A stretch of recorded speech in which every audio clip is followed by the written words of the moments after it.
في فيديو النهاردة هنتعلم مع بعض ازاي نعمل تتبع للتحويلات او الكونفرجنز اللي بتحصل على الويب سايت بتاعك، وبعد كده نستخدم جوجل تاج مانجر عشان نبعت التحويلات ديت للحساب بتاعك في جوجل ادز. فلو نفتكر زي ما اتكلمنا مع بعض قبل كده عن التحويلات او الكونفرجنز، قلنا التحويلات ديت هي الهدف اللي انت عايز توصل له يحصل على الويب سايت بتاعك. يعني لو انت عندك متجر الكتروني فالكونفرجن او التحويل بيكون ان انت تحصل على مبيعات. لو انت الويب سايت بتاعك بيقدم خدمات وعايز الناس تتصل بيك او تتواصل على الواتساب او تملى نموذج تواصل، بيبقى هو ده الكونفرجن بتاعك او ده الكونفرجن جول بتاعك. طيب حد هيقول لي ايه الهدف من ان انا ابعت التحويلات ديت للحساب بتاعي في جوجل ادز، طالما انا كده كده اصلا بعمل لها تتبع عن طريق جوجل اناليتكس زي ما شرحنا في الفيديوهات السابقه. الهدف من ارسال التحويلات اللي بتحصل او الكونفرجنز اللي بتحصل دي ان انت تبعتها على حسابك على جوجل ادز.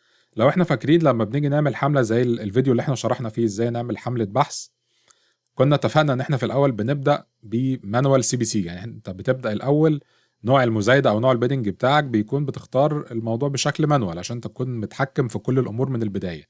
لكن مع الوقت لو انت مختار كونفرجن جول وبتقول لجوجل ان ده الكونفرجن جول اللي انا بدور عليه، فمع الوقت الكونفرجنز دي لما بتتسجل عندك جوجل بيعرف نوعية الجمهور الامثل للكونفرجن اللي انت بتدور عليها.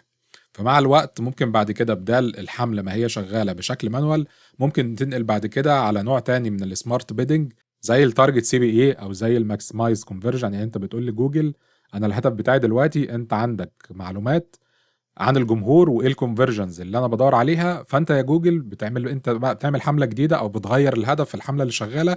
بتقول والله انا عايز اغير الحمله بدل ما هي كانت مانوال سي بي سي او ان انا بختار المزايده او سعر الكليك بشكل يدوي، لا انت كده يا جوجل معاك هيستوريكال داتا او معلومات تاريخيه ومعاك عدد من الكونفرجن، فتبدا تعمل تحسين على اساس الكونفرجن دي. فهو ده الهدف ليه احنا بنبعت الكونفرجنز ديت على جوجل ادز مش على جوجل اناليتكس بس زي ما عملنا في الفيديوهات التانية. فالموضوع ببساطة بيكون انت عندك الويب سايت بتاعك، الناس بتدخل على الويب سايت ده عن طريق اعلان. بعد كده البيانات اللي بتحصل او الاكشنز اللي بتحصل زي ما كنا اتفقنا في الفيديو السابق اللي هي اسمها الايفنتس دي بتتبعت الى جوجل تاج مانجر، وبعد كده جوجل تاج مانجر بيبعت البيانات ديت او الكونفرجنز ديت على جوجل ادز عشان مع الوقت جوجل ادز يعمل تحسين للحملات بتاعتك بناء على الكونفرجنز ديت او الكونفرجن جول اللي انت مختاره. في الفيديو ده ان شاء الله هنعرف مع بعض ازاي نعمل كونفرجن جول في حساب جوجل ادز، وبعد كده ازاي نعمل تتبع للكونفرجنز ديت عن طريق جوجل تاج مانجر ونبعتها للحساب بتاعنا في جوجل ادز. اول خطوه معانا ان احنا هنربط حساب جوجل ادز اللي احنا شغالين عليه مع حساب جوجل تاج مانجر. ده الحساب بتاع جوجل ادز، فهننزل تحت هنا كده على تولز، وبعد كده داتا مانجر. انت غالبا مش هيظهر معاك التحذيرات الموجوده دي، كل بس اللي احنا محتاجين نعمله ان احنا عايزين ناخد الاي دي ده. بعدين هنرجع للحساب بتاع جوجل تاج مانجر، بعدين ندوس على تاجز، نعمل نيو تاج كونفيجريشن، وبعدين هنقول ان هو جوجل تاج ونحط التاج اي دي ده، وبعدين نختار الاسم ونعمل سيف. لو انت حاسس ان الخطوات دي غريبه شويه او حاسس ان انت مش فاهم، ممكن ترجع للفيديو اللي هسيبه في الوصف بتاع الفيديو ده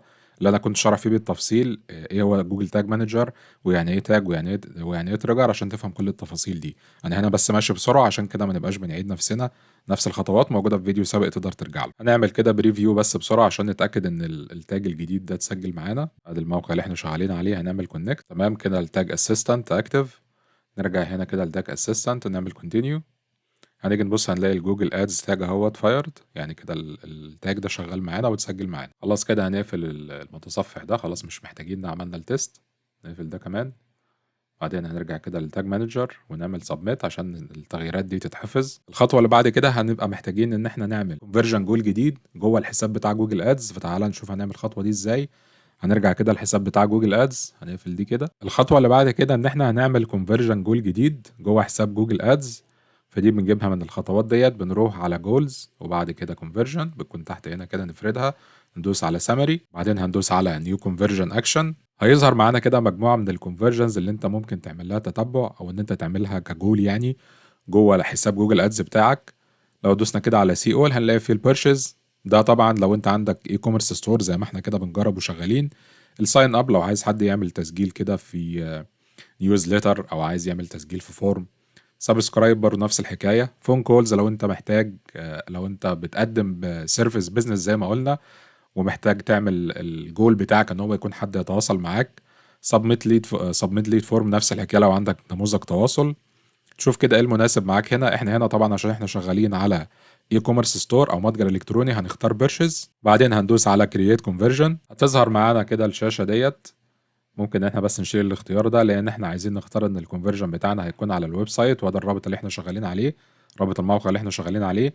احنا هنا مش عايزين مكالمات، فيعني هنخلينا في الاختيار ده، وبعدين ندوس على سيف اند كونتينيو. هنختار انها بيرشيز مره تانية، وبعدين كرييت كونفرجن. الداتا سورس خلينا نقول ان هي مانوالي وذ كود، بعدين ندوس على done. ممكن هنا كده ندوس على edit settings عشان نبص على الاعدادات اللي احنا عايزين نختارها بالنسبه للكونفرجن ده. في الاعدادات بتاعه الكونفرجن ديت دايما بيكون عندنا هدف اساسي وهدف ثانوي، فبما اننا شغالين على متجر الكتروني فاكيد الهدف الاساسي بتاعنا ان يحصل مبيعات على المتجر الالكتروني ده. هنا اسم الكونفرجن ممكن تسميه زي ما تسميه اي اسم يعني مناسب يوصف ليك، ممكن تسميه بيرشيز او تسميه اوردر كومبليت، فخلينا مثلا نسميه بيرشيز نيو. وبعدين هنا كده بيقول لك هل هيكون في قيمه ثابته للبيرشيز ديت ولا انت عايز تحسب كل كونفرجن. فطبعا بما ان المبيعات كل واحد هيشتري منتج غير التاني وهيبقى الاوردر فاليو بتاع غير التاني، فبنختار ان هو بنيوز ديفرنت فاليوز فور ايتش كونفرجن. لكن لو انت بتعمل تتبع ليد مثلا، يعني انت بتقدم سيرفيس بيزنس زي ما قلنا وعايز الناس بتعمل سبميت للفورم او بتملى نموذج تواصل، فممكن تخليها قيمه واحده، لان انت الهدف الاساسي بتاعك مش ان الناس تسجل الفورم. الناس اللي بتسجل الفورم دي انت بتتواصل معاهم وبعد كده بتعمل كلوز الديل او بتتفق معاهم على الشغل، فممكن دي تديها قيمه ثابته. لكن في حاله الاي كوميرس زي ما احنا شغالين بنختار يوز ديفرنت فاليوز فور ايتش كونفرجن. خليها بالجنيه المصري زي ما احنا مثبتين كل حاجه، وان هو يحسب بيكاونت يعني كل كونفرجن بتحصل، لان احنا قلنا كل واحده بتبقى غير التانيه.